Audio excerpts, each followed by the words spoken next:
Hello, എല്ലാവർക്കും ഒരു പുതിയ വീഡിയോയിലേക്ക് സ്വാഗതം. ഇത് നമ്മൾ നോക്കുന്നത് SCERT 5ാം ക്ലാസ്സിലെ അടിസ്ഥാന ശാസ്ത്രം പാഠപുസ്തകത്തിൽ ഒന്നാമത്തെ അധ്യായം സസ്യലോകത്തെ അടുത്തറിയാം. ഈ അധ്യായത്തെക്കുറിച്ച് തയ്യാറാക്കിയ പഠനക്കുറിപ്പുകളാണ് ഇന്നത്തെ വീഡിയോയിലൂടെ നമ്മൾ നോക്കുന്നത്. ആദ്യം പ്രകാശ സംശ്ലേഷണം എന്താണെന്ന് നോക്കാം. ഫോട്ടോസിന്തസിസ്. ഹരിത സസ്യങ്ങൾ സൂര്യപ്രകാശത്തിൻ്റെ സാന്നിധ്യത്തിൽ കാർബൺ ഡൈ ഓക്സൈഡും ജലവും ഉപയോഗിച്ചു ഇലകളിൽ വെച്ച് ആഹാരം നിർമ്മിക്കുന്ന പ്രവർത്തനത്തെ പ്രകാശ സംശ്ലേഷണം എന്ന് പറയുന്നു. ഹരിത സസ്യങ്ങൾ സൂര്യപ്രകാശത്തിൻ്റെ സാന്നിധ്യത്തിൽ കാർബൺ ഡൈ ഓക്സൈഡും ജലവും ഉപയോഗിച്ചു ഇലകളിൽ വെച്ച് ആഹാരം നിർമ്മിക്കുന്ന പ്രവർത്തനത്തെയാണ് പ്രകാശ സംശ്ലേഷണം എന്ന് പറയുന്നത്. പ്രകാശ സംശ്ലേഷണത്തിൻ്റെ ഉൽപ്പന്നമാണ് ഗ്ലൂക്കോസ്. ഇതോടൊപ്പം ഓക്സിജനും ഉണ്ടാകുന്നുണ്ട്. പ്രകാശ സംശ്ലേഷണത്തിൻ്റെ ഉൽപ്പന്നമാണ് ഗ്ലൂക്കോസ്. ഇതോടൊപ്പം ഓക്സിജനും ഉണ്ടാകുന്നുണ്ട്. ഈ ഓക്സിജൻ സസ്യങ്ങൾ പകൽ സമയത്ത് പുറത്തുവിടുന്നു. പ്രകാശ സംശ്ലേഷണ സമയത്ത് ഉണ്ടായ ഗ്ലൂക്കോസ് പിന്നീട് അന്നജമാക്കി മാറ്റപ്പെടുന്നു. സ്വന്തമായി ആഹാരം നിർമ്മിക്കുന്നത് കൊണ്ട് സസ്യങ്ങൾ സ്വപോഷികൾ എന്നറിയപ്പെടുന്നു. അപ്പോൾ പ്രകാശ സംശ്ലേഷണമാണ് ആദ്യം പറഞ്ഞത്. ഹരിത സസ്യങ്ങൾ സൂര്യപ്രകാശത്തിൻ്റെ സാന്നിധ്യത്തിൽ കാർബൺ ഡൈ ഓക്സൈഡും ജലവും ഉപയോഗിച്ച് ഇലകളിൽ വെച്ച് ആഹാരം നിർമ്മിക്കുന്ന പ്രവർത്തനത്തെ പ്രകാശ സംശ്ലേഷണം എന്ന് പറയുന്നു. പ്രകാശ സംശ്ലേഷണത്തിൻ്റെ ഉൽപ്പന്നമാണ് ഗ്ലൂക്കോസ്. ഇതോടൊപ്പം ഓക്സിജനും ഉണ്ടാകുന്നുണ്ട്. ഈ ഓക്സിജൻ സസ്യങ്ങൾ പകൽ സമയത്ത് പുറത്തുവിടുന്നു. പ്രകാശ സംശ്ലേഷണ സമയത്ത് ഉണ്ടായ ഗ്ലൂക്കോസ് പിന്നീട് അന്നജമാക്കി മാറ്റപ്പെടുന്നു. സ്വന്തമായി ആഹാരം നിർമ്മിക്കുന്നത് കൊണ്ട് സസ്യങ്ങൾ സ്വപോഷികൾ എന്നറിയപ്പെടുന്നു. അടുത്തത് ആസ്യരന്ധ്രം, സ്റ്റൊമാറ്റ. സസ്യങ്ങൾ ആഹാരം നിർമ്മിക്കുമ്പോൾ കാർബൺ ഡൈ ഓക്സൈഡ് സ്വീകരിക്കുകയും ഓക്സിജൻ പുറത്തുവിടുകയും ചെയ്യുന്നുണ്ട്. ഈ വാതക വിനിമയം നടക്കുന്നത് ഇലകളിലുള്ള ചെറിയ ചില സുഷിരങ്ങളിലൂടെയാണ്. ഈ സുഷിരങ്ങളാണ് ആസ്യരന്ധ്രങ്ങൾ.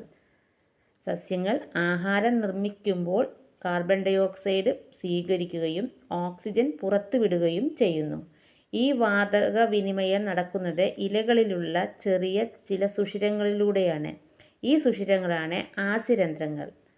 സസ്യങ്ങളിൽ നിന്ന് ജലബാഷ്പം അന്തരീക്ഷത്തിലേക്ക് പോകുന്നതും ഈ സുഷിരങ്ങളിലൂടെയാണ്. അപ്പോൾ ആസ്യരന്ധ്രം എന്ന് പറയുന്നത് സസ്യങ്ങൾ ആഹാരം നിർമ്മിക്കുമ്പോൾ കാർബൺ ഡൈ ഓക്സൈഡ് സ്വീകരിക്കുകയും ഓക്സിജൻ പുറത്തുവിടുകയും ചെയ്യുന്നു. ഈ വാതക വിനിമയം നടക്കുന്നത് ഇലകളിലുള്ള ചെറിയ ചില സുഷിരങ്ങളിലൂടെയാണ്. ഈ സുഷിരങ്ങളാണ് ആസ്യരന്ധ്രങ്ങൾ എന്നറിയപ്പെടുന്നത്.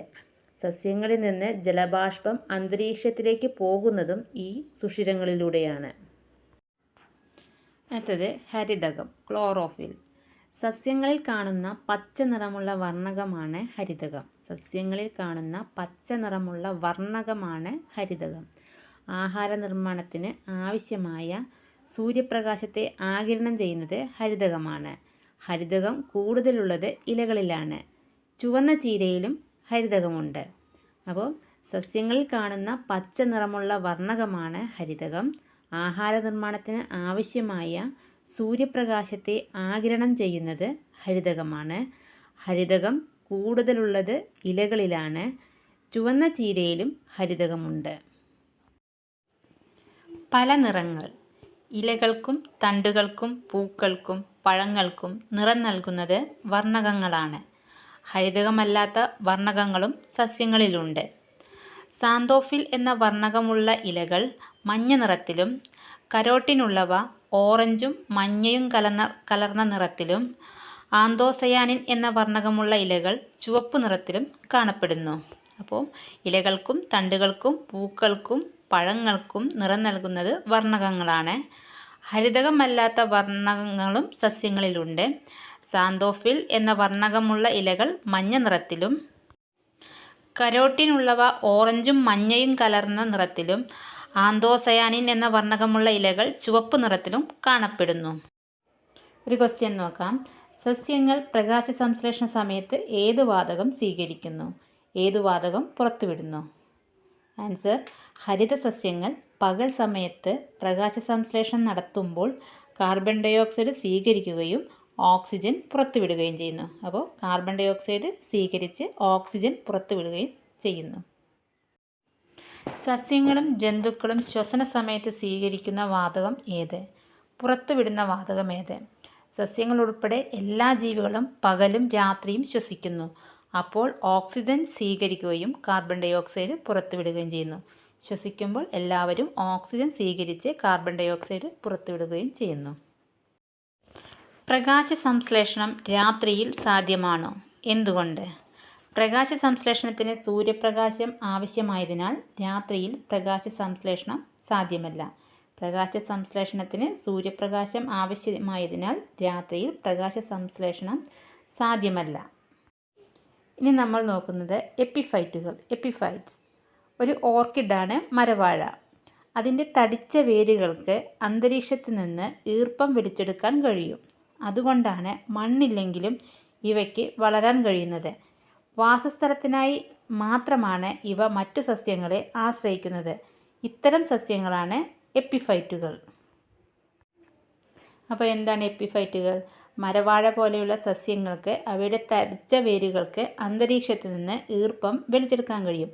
അതുകൊണ്ട് മണ്ണില്ലെങ്കിലും ഇവയ്ക്ക് വളരാൻ കഴിയും. വാസസ്ഥലത്തിനും ആയി മാത്രമാണ് ഇവ മറ്റു സസ്യങ്ങളെ ആശ്രയിക്കുന്നത്. ഇത്തരം സസ്യങ്ങളെയാണ് എപ്പിഫൈറ്റുകൾ എന്ന് പറയുന്നത്. അടുത്തത് പരാത സസ്യങ്ങൾ, പാരസിറ്റിക് പ്ലാന്റ്സ്. എന്താ നോക്കാം. മറ്റു സസ്യങ്ങളിൽ വളരുകയും ആഹാരവും ജലവും അവയിൽ നിന്ന് വലിച്ചെടുത്ത് ജീവിക്കുന്ന സസ്യങ്ങളാണ് പരാത സസ്യങ്ങൾ. മറ്റു സസ്യങ്ങളിൽ വളരുകയും ആഹാരവും ജലവും അവയിൽ നിന്ന് വലിച്ചെടുത്ത് ജീവിക്കുന്ന സസ്യങ്ങളാണ് പരാത സസ്യങ്ങൾ.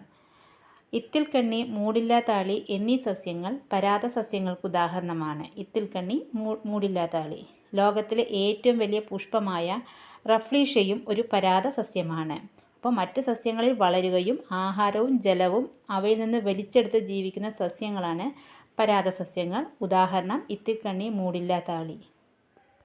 അതുപോലെ റഫ്ലീഷ്യയും ഒരു പരാത സസ്യമാണ്. ചന്ദനമരം ഭാഗികമായി ഒരു പരാത സസ്യമാണ്. ആതിഥേയ സസ്യങ്ങളിൽ നിന്ന് ജലവും ലവണങ്ങളും വലിച്ചെടുത്ത് ഇലകളുടെ സഹായത്തോടെ സ്വന്തമായി ആഹാരം നിർമ്മിക്കുന്ന സസ്യങ്ങളാണ് അർദ്ധപരാതങ്ങൾ. ഉദാഹരണം ഇത്തിൽക്കണ്ണി. ആതിഥേയ സസ്യങ്ങൾ നിർമ്മിച്ച ആഹാരം നേരിട്ട് വലിച്ചെടുക്കുന്ന സസ്യങ്ങളാണ് പൂർണ്ണപരാതങ്ങൾ. ഉദാഹരണം മൂടില്ലാത്താളി.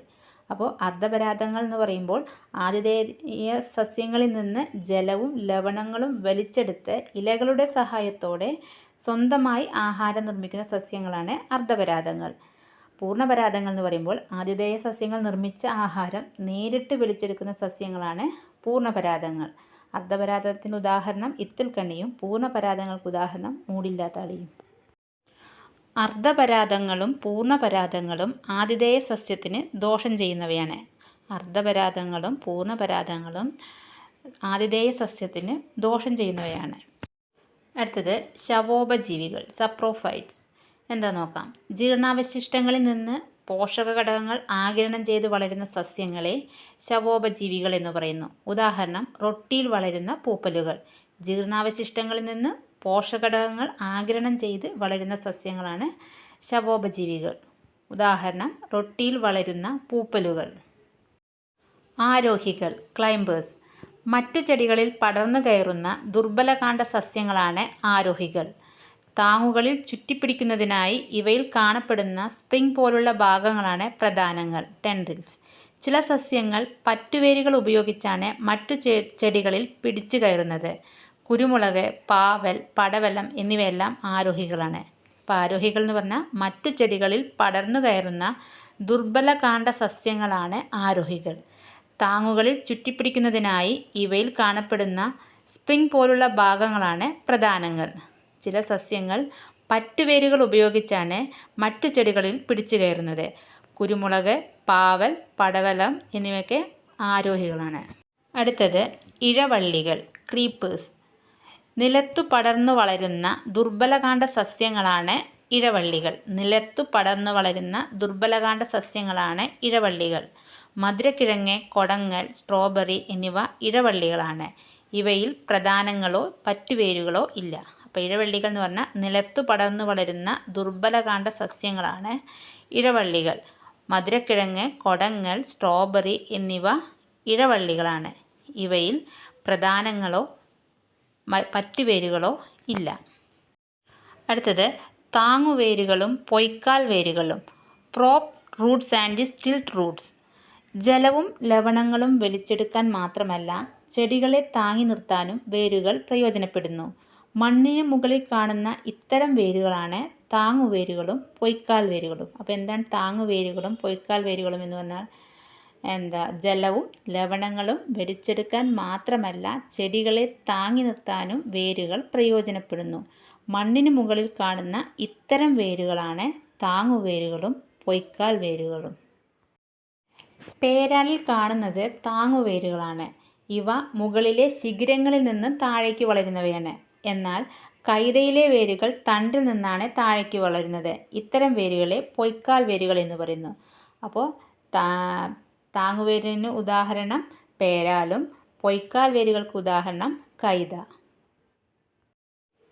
അടുത്തത് കണ്ടൽ ചെടികൾ, മാൻഗ്രൂവ്സ്. ചതുപ്പു നിലങ്ങളിൽ വളരുന്ന പ്രത്യേക സസ്യങ്ങളാണ് കണ്ടൽ ചെടികൾ. ചതുപ്പു നിലങ്ങളിൽ വളരുന്ന പ്രത്യേക സസ്യങ്ങളാണ് കണ്ടൽ ചെടികൾ. ഇവയുടെ വേരിൻ്റെ അറ്റം അന്തരീക്ഷത്തിലേക്ക് വളർന്നു നിൽക്കുന്നു. ഇത്തരം വേരുകൾക്ക് ശ്വസന വേരുകൾ, ന്യൂമറ്റോഫോറസ് എന്നു പറയുന്നു. അപ്പോൾ ചതുപ്പു നിലങ്ങളിൽ വളരുന്ന പ്രത്യേക സസ്യങ്ങളാണ് കണ്ടൽ ചെടികൾ. ഇവയുടെ വേരിൻ്റെ അറ്റം അന്തരീക്ഷത്തിലേക്ക് വളർന്നു നിൽക്കുന്നു. ഇത്തരം വേരുകൾക്ക് ശ്വസന വേരുകൾ എന്ന് പറയുന്നു. ആഹാരം സംഭരിക്കാൻ. വേരിലാണ് മരച്ചീനി ആഹാരം സംഭരിച്ചു വയ്ക്കുന്നത്. ഇങ്ങനെ ആഹാരം സംഭരിച്ചു വയ്ക്കുന്ന വേരുകളാണ് സംഭരണ വേരുകൾ, സ്റ്റോറേജ് റൂട്ട്സ്. എല്ലാ കിഴങ്ങുകളും സംഭരണ വേരുകളല്ല. രൂപാന്തരം പ്രാപിച്ച കാണ്ഡമാണ് ഉരുളക്കിഴങ്ങ്. മണ്ണിനടിയിൽ കാണുന്ന ഇത്തരം കാണ്ഡങ്ങളാണ് ഭൂകാണ്ഡങ്ങൾ, അണ്ടർഗ്രൗണ്ട് സ്റ്റെംസ്. അപ്പോൾ മരച്ചീനി സംഭരണ വേരാണ്. സംഭരണ വേരെന്ന് പറഞ്ഞാൽ ആഹാരം സംഭരിച്ച് വയ്ക്കുന്ന വേരുകളാണ് സംഭരണ വേരുകൾ. അത് എല്ലാ കിഴങ്ങുകളും സംഭരണ വേരുകളല്ല. രൂപാന്തരം പ്രാപിച്ച കാണ്ഡമാണ് ഉരുളക്കിഴങ്ങ്. മണ്ണിനടിയിൽ കാണുന്ന ഇത്തരം കാണ്ഡങ്ങളാണ് ഭൂകാണ്ഡങ്ങൾ, അണ്ടർഗ്രൗണ്ട് സ്റ്റെംസ്. സംഭരണ വേരുകൾക്ക് ഉദാഹരണങ്ങൾ നോക്കാം. കാരറ്റ്, ബീട്രൂട്ട്, കൂർക്ക, മരച്ചീനി, മധുരക്കിഴങ്ങ്, ശതാവരി. ഭൂകാണ്ഡങ്ങൾക്ക് ചേന, ചേമ്പ്, ഇഞ്ചി, കൂവ, മഞ്ഞൾ, ഉള്ളി. ഇത്രയുമാണ് ഈ ചാപ്റ്ററിൽ ഉൾക്കൊള്ളുന്നത്. സസ്യലോകത്തെ അടുത്തറിയാമെന്ന അധ്യായത്തിൽ ഉൾക്കൊണ്ടത്. നമ്മൾ നോക്കിയത് പ്രകാശ സംശ്ലേഷണം, അതുപോലെ ആസ്യരന്ധ്രം, ഹരിതകം, അതുപോലെ എപ്പിഫൈറ്റുകൾ, പരാദസസ്യങ്ങൾ, ശവോപജീവികൾ, ആരോഹികൾ, ഇഴവള്ളികൾ, അതുപോലെ താങ്ങുവേരുകളും പൊയ്ക്കാൽ വേരുകളും, കണ്ടൽ ചെടികൾ, അതുപോലെ സംഭരണ വേരുകളും ഭൂകാണ്ഡങ്ങളും. ഇത്രയുമാണ് ഈ ചാപ്റ്ററിൽ ഉൾക്കൊണ്ടത്. Thank you for watching my video.